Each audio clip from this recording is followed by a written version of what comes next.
Indian movies भले ही करोड़ों रुपए कमा रही हो, but the truth is that Indian cinema is dying and here's why. 70s और 80s में शोले, दीवार, डॉन, शान, हमने इस प्रकार के फिल्म्स देखे एंड ये फिल्म्स पूरे देश भर में बहुत मैसिव हिट्स हुए। इन फिल्म्स ने उस वक्त करोड़ों रुपए भी कमाए और ये जेन्युइनली एक अच्छा फॉर्म ऑफ मास सिनेमा था। आज भी अमिताभ बच्चन जी की दीवार में जो एंट्री होती है वो देखकर मजा आता है यार। वो एक ऑरा था, वो एक उनका कैरेक्टर था, उनके कैरेक्टर में इतना ज़्यादा डेप्थ था एंड सच्ची में उन मूवीज़ में अच्छी राइटिंग भी हुआ करती थी, उन मूवीज़ में डेप्थ हुआ करती थी। वो मूवीज़ उस टाइप की ऑडियंस के लिए रिलेटेबल हुआ करती थी। वो सब एंग्री यंग मैन वाला जो कैरेक्टर था, जो रैग्स टू रिचेस वाली स्टोरी लाइन थी, ये सब सही में काफ़ी अच्छा फॉर्म ऑफ मास सिनेमा था एंड स्पेशली उस वक्त की जो इकोनॉमिकली स्ट्रगलिंग ऑडियंस थी उनके लिए ये मूवीज़, ये स्टोरीज बहुत ज़्यादा रिलेटेबल भी थी और एक बहुत अच्छा तरीका था to escape from their struggling lives. And cinema is a form of escapism and इन मूवीज़ ने उस टाइम की ऑडियंस को एक अच्छा फॉर्म ऑफ एस्केपिज्म दिया। बट इस टाइम पर जो मास सिनेमा उभर के आया आज, उसी की वजह से इंडियन सिनेमा मर रहा है। Let me explain. Now tell me what is the difference between a film like Devi और Pather Panchali by Satyajit Ray and a film like Sholay. The difference is very clear. जो पत्थर पंचाली जैसे फिल्म है या देवी जैसे फिल्म है, these films lean heavily on artistic cinema and Sholay leaned heavily on mass cinema. Does that make Sholay a bad film? Absolutely not. Because Sholay के characters में depth थी, शोले में अच्छे परफॉर्मेंसेस थे, शोले में अच्छा म्यूजिक था, शोले की स्टोरी लाइन अच्छी थी, शोले का एक्शन भी बहुत तगड़ा था and Sholay provided the necessary escape. जो मास ऑडियंस थी उस जमाने की, उनको वो एस्केप की काफ़ी ज़रूरत थी एंड शोले प्रोवाइडेड दैट। तो Sholay was absolutely a great film. But जो आर्टिस्टिक सिनेमा था पत्थर पंचाली का, वो एस्केप नहीं प्रोवाइड कर पा रहा था उस टाइम के ऑडियंस को, इसलिए वो फिल्म्स मेन स्ट्रीम कभी बन नहीं पाए। ये बात थी उस जमाने की। नाउ कट टू 2026, आज के टाइम पे Indian audiences are much more evolve. उनके पास वर्ल्ड सिनेमा का एक्सेस है। आज कोई भी एवरेज इंसान अलग अलग देशों के सिनेमा, अलग अलग देशों की मूवीज़ को अपने फ़ोन पर ही देख सकता है एंड इस टाइम पर भी हम कौन से टाइम के फिल्म्स थिएटर में देख रहे हैं? हीरोपंती, बड़े मियाँ छोटे मियाँ, पुष्पा, भागी, 1 2 3 4 5 6 4 20 69, जो भी है, यू गेट माई पॉइंट। इसी टाइप का सिनेमा हम मास लेवल पे प्रोड्यूस होते हुए देख रहे हैं। मतलब सिनेमा का जो एवोल्यूशन है वो ऑडियंस के साथ साथ मैच नहीं कर रहा है। ऑडियंस जिस स्पीड से इवॉल्व कर रही है, सिनेमा उस स्पीड से इवॉल्व नहीं कर रहा है। सिनेमा अभी भी जो 70s 80s में जो चल रहा था, कहीं ना कहीं वही टाइप के ट्रोप्स, वही टाइप का मास सिनेमा अभी भी हम मास प्रोड्यूस कर रहे हैं। एक्सेप्ट एक फ़र्क है, जो उस टाइम का मास सिनेमा था उसमें फिर भी सब्सटेंस था, उसमें फिर भी अच्छी राइटिंग थी, अच्छी डायरेक्टिंग थी, अच्छी एक्टिंग थी। लेकिन जो आज की तारीख पर हम मास सिनेमा देख रहे हैं उसमें ऐसा लग रहा है कि कोई एफर्ट्स डाल ही नहीं जा रहे, बस लो एफर्ट डाल के मास सिनेमा को मास प्रोड्यूस कर रहे हैं अलग अलग मूवीज़ में, ताकि जो प्रोड्यूसर से जो इन्वेस्टमेंट कर रहे हैं मूवी में, वो बस अपनी इन्वेस्टमेंट को रिकवर कर ले और उसके ऊपर थोड़ा सा प्रॉफिट बना ले। सत्यजीत रे के टाइम पर जो मास सिनेमा सक्सेसफुल हुआ, वो बस इसलिए सक्सेसफुल नहीं हुआ कि वो मास लोगों को टारगेट किया जा रहा था, बस इसलिए हुआ कि उसमें अच्छी राइटिंग थी, अच्छी डायरेक्टिंग थी, अच्छी एक्टिंग थी, अच्छी म्यूजिक था। आज के टाइम पे जो मास सिनेमा बनाया जा रहा है वो pure low effort brain rot type का मास सिनेमा बनाया जा रहा है। और वही क्यों बनाया जा रहा है? बिकॉज इस पर्टिकुलर टाइप की मूवी बनाने से प्रोड्यूसर्स को मालूम है कि इतना पैसा लगाने पर, ऐसे टाइप की मूवी बनाने पर इतने लोग तो थिएटर में आएंगे और music rights, OTT rights, satellite rights, ये सारी राइट्स बेच के वो अपना पैसा जो है पिक्चर के रिलीज होने से पहले ही रिकवर भी कर लेंगे। So why put in high efforts? उस टाइम की तरह भी ज़्यादा एफर्ट्स डालने की ज़रूरत ही नहीं है, बिकॉज मोर और लेस आपका पैसा रिलीज़ के पहले ही रिकवर हो जाएगा मूवी के। एंड बॉक्स ऑफिस में जो भी आ रहा है, जो आपका एस्टिमेटेड नंबर होगा, कम से कम इतना नंबर तो आएगा, वो आपका प्योर प्रॉफिट्स हो जाता है। और सत्यजीत रे ऐसा नहीं है कि अपने टाइम पर फेमस नहीं हुए, वेस्ट में वो बहुत ज़्यादा फेमस हुए, काफ़ी उनको रिकॉग्निशन मिला, काफ़ी उनके जो फिल्म्स हैं उनको देखा गया, उनको इवन एक ऑस्कर भी मिला। बट इंडिया में वो कभी मेन स्ट्रीम नहीं बन पाए, बिकॉज यहाँ के ऑडियंसेस के लिए रिलेटेबल स्टोरीज और एक अच्छा एस्केप सोर्स ज़्यादा ज़रूरी था then understanding the artistic side of cinema. And आज के टाइम पर भी बिना किसी एफर्ट्स डाले बस मास सिनेमा ही बनाया जा रहा है, मास सिनेमा ही दिखाया जा रहा है और आर्टिस्टिक सिनेमा को इतनी ज़्यादा जगह मिल नहीं रही। इवन तो इंडिया में आर्टिस्टिक सिनेमा के लिए आई वुड से अभी ऑडियंस है, बिकॉज ऑडियंस इतने सालों में इतनी ज़्यादा इवॉल्व कर गई है कि यहाँ भी आर्टिस्टिक सिनेमा को एंजॉय किया जा सकता है, देखा जा सकता है। That is the reason Indian cinema is dying. And हमारे यहाँ इंटरस्टेलर या इंसेप्शन जैसी मूवीज़ बन नहीं सकती, नॉट बिकॉज ऑडियंस को समझ में नहीं आएगी या ऑडियंस वैसी फिल्म्स के लिए रेडी नहीं है, बट बिकॉज जो प्रोड्यूसर्स है वो अभी भी पुराने फॉर्मूलाज के साथ ही फिल्म बनाते हैं। And that brings me to my second point, formulaic filmmaking. एक गोरा टॉल सिक्स पैक्स वाला एक मॉडल टाइप हीरो उठा दो, एक सेक्सी यंग हीरोइन उठा दो, और एक थोड़ा सा गंदा दिखने वाला विलन उठा दो, और हीरो और विलन के बीच में शुरू में कुछ झगड़ा दिखा दो, और उस झगड़े की वजह से विलन ने जो है हीरोइन को किडनैप कर लिया। फिर हीरो अलग अलग जगहों पर थोड़ी मार पिटाई करता है, इवेंचुअली क्लाइमैक्स तक वो विलन के अड्डे पर पहुंचता है। क्लाइमैक्स में वो विलन के 100-200 गुंडों को मारता है, फिर विलन को अरेस्ट कराता है, हीरोइन को छुड़ाता है, and they live happily ever after. क्या ये आपको कहीं सुना सुना हुआ लग रहा है? बिकॉज ये एक टिपिकल फॉर्मूला, एक टिपिकल बॉलीवुड मसाला फिल्म का, और ऐसे टाइप की फिल्म्स पर अक्सर जो मेन हीरो है तुम्हारा, उसके पॉपुलैरिटी पर ही फिल्म की सक्सेस मोर और लेस डिपेंड करती है, at least at the box office. क्योंकि फिल्म का ट्रेलर देख के कोई ये नहीं सोचा कि हाँ ये बहुत बढ़िया फिल्म है, इसको देखना चाहिए। फिल्म का ट्रेलर देख के वो लोग ये सोचते हैं कि हाँ ये इस एक्टर की फिल्म है, तो इसको देखने थिएटर में जाना पड़ेगा। एंड काफ़ी सारे फिल्में आज के टाइम पर भी आपको ये इस टाइप के फॉर्मूला को अपनाते हुए दिखते हैं। And this is not cinema, this is again mass cinema, जो बिना किसी एफर्ट के बनाया गया है। और ये कोई केवल एक फॉर्मूला में नहीं है। यहाँ पे जब भी कोई फिल्म सक्सेसफुल हो जाती है जो उस पर्टिकुलर फॉर्मूला को फॉलो नहीं करती, तो उस सक्सेसफुल हुई फिल्म का फॉर्मूला बनाया जाता है, और उस फॉर्मूले के बेसिस पे और नए नए फिल्में बनाए जाते हैं जो सेम टाइप की स्टोरी फॉलो करते हैं जो फिल्म सक्सेसफुल हुई थी।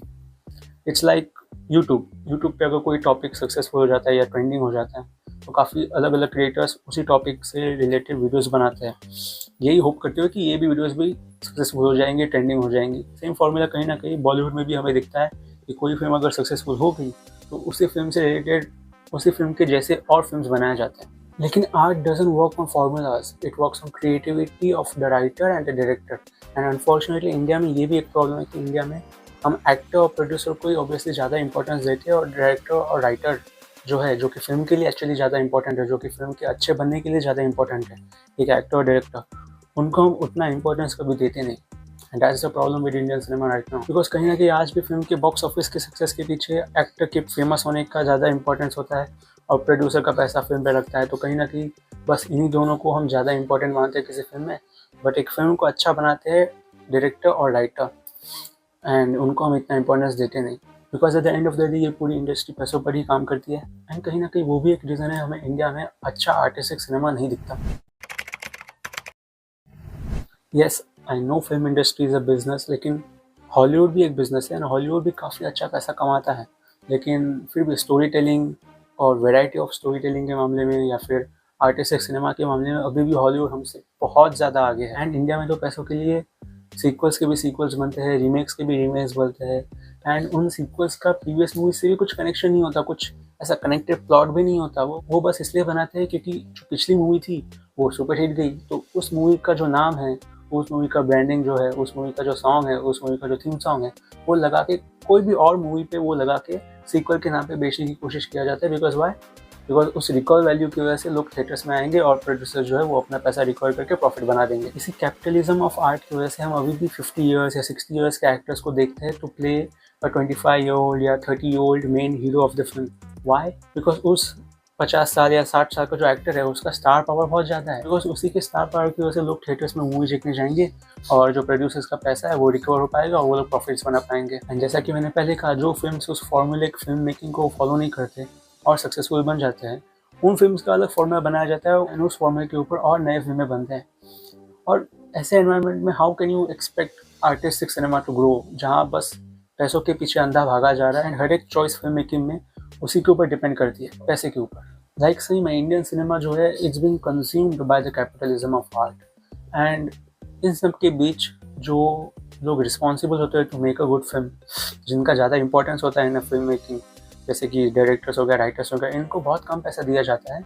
और actors which I would say उनका भी कंट्रीब्यूशन होता है टुवर्ड्स द फिल्म, बट एक फिल्म को अच्छा बनाना डायरेक्टर और राइटर का ज़्यादा काम होता है। डायरेक्टर और राइटर ज़्यादा इंपॉर्टेंट होते हैं, और जो एक्टर है फिल्म का, स्पेसिफिकली द लीड एक्टर, वो आपके पूरे फिल्म के बजट का इतना बड़ा पोर्शन लेके जा रहा है।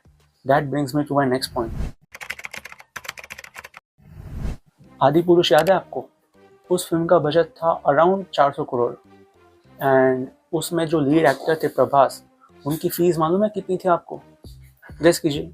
10 crore, 20 crore, 30 crore, 150 crore. That's almost half the budget of the total movie, and वो भी आदि पुरुष जैसी मूवी।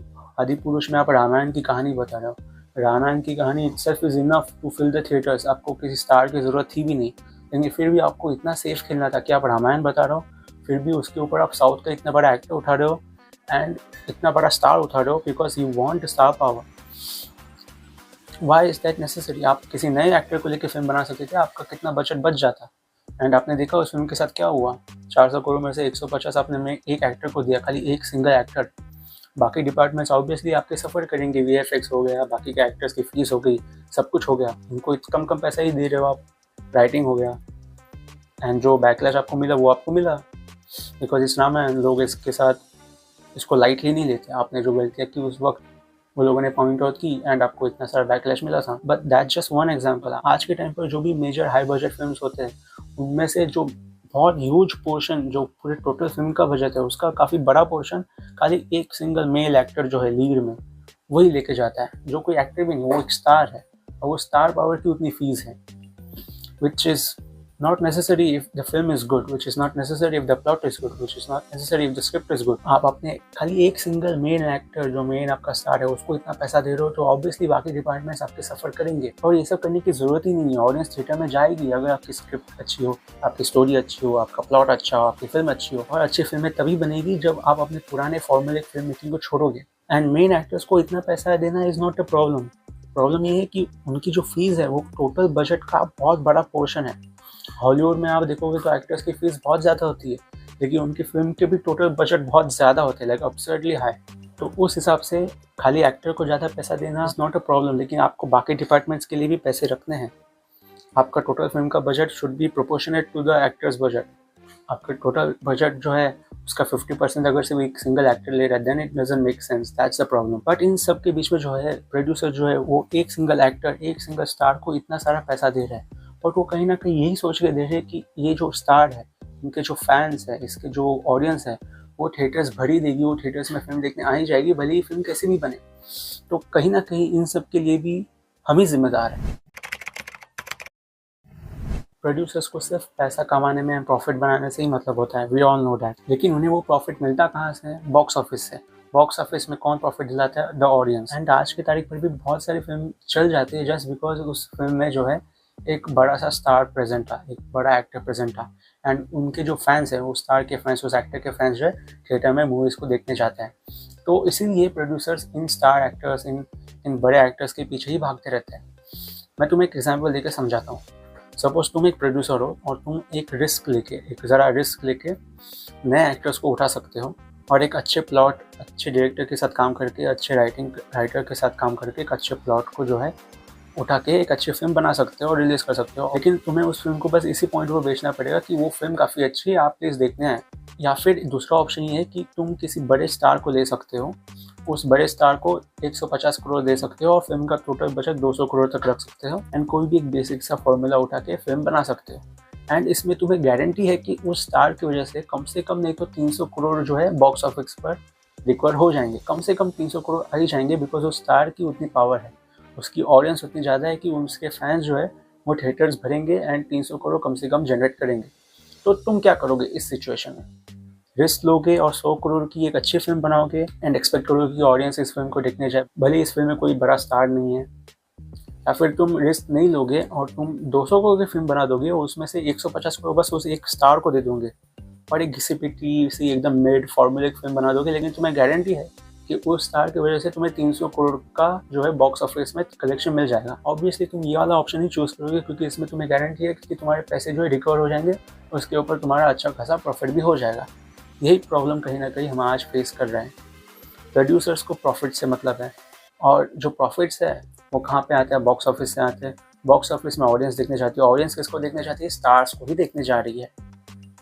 तो प्रोड्यूसर एक फॉर्मूलिक फिल्म बना के किसी बड़े स्टार को अच्छा खासा पैसा दे के फिल्म रिलीज कर सकता है। Why would he take the risk of making a good film when he knows कि एक स्टार को अच्छा पैसा देकर पैसा रिकवर करके प्रॉफिट बनाया जा सकता है। खैर, आई नो इंडियन सिनेमा कभी ऐसा अच्छे से बंद नहीं होगा, बट जो इंडियन आर्टिस्टिक सिनेमा है, जो एक्चुअल सिनेमा है, वो कहीं ना कहीं बहुत पीछे रह गया है एट दिस पॉइंट। बट मेरी उम्मीद यही है कि ऑडियंस जो है और इवॉल्व करे एंड ऑडियंस जो है अच्छी मूवीज़ को चांस दे, एंड जो मास ऑडियंस है वो आज भी जो है कहीं ना कहीं मैं मानता हूँ कि वो स्टार के पीछे ही जाती है। वो स्टार को देखने ही मूवीज़ में जाती हैं। एंड आई फील ये ओवर टाइम धीरे धीरे कम हुआ, एंड आई नो कि ओवर टाइम ये कम हो जाएगा। आई मीन नॉर्थ में तो अभी स्टार वर्शिपिंग बहुत हद तक कम हो चुकी है, साउथ में ही अभी चालू है, बट आई फील इवेंचुअली वो भी कम हो जाएगा एंड हमें एक एक्चुअल आर्टिस्टिक सिनेमा का राइज देखने को मिल जाएगा। बाकी आज के सिचुएशन को सम अप करने के लिए मैं एक बात आपको सुनाना चाहता हूँ जो सत्यजीत रे ने सालों पहले की थी, लेकिन आई थिंक वो आज भी कहीं ना कहीं रेलिवेंट है। This happens in India all the time. And people don't, we have a fairly backward audience here, I must say, in spite of the film society movement and all that. If you consider the large audience, it's a backward audience, unsophisticated audience, exposed to the commercial Hindi cinema more than anything else. This is Charlie from fourth wall and I see you in the next one. And हाँ, अगर तुम्हें ये video अच्छी लगी तो तुम्हें ये वाली वीडियो काफ़ी इंटरेस्टिंग लगेगी, ज़रूर चेकआउट करो। मिलता हूँ किसी नई वीडियो में, बाय।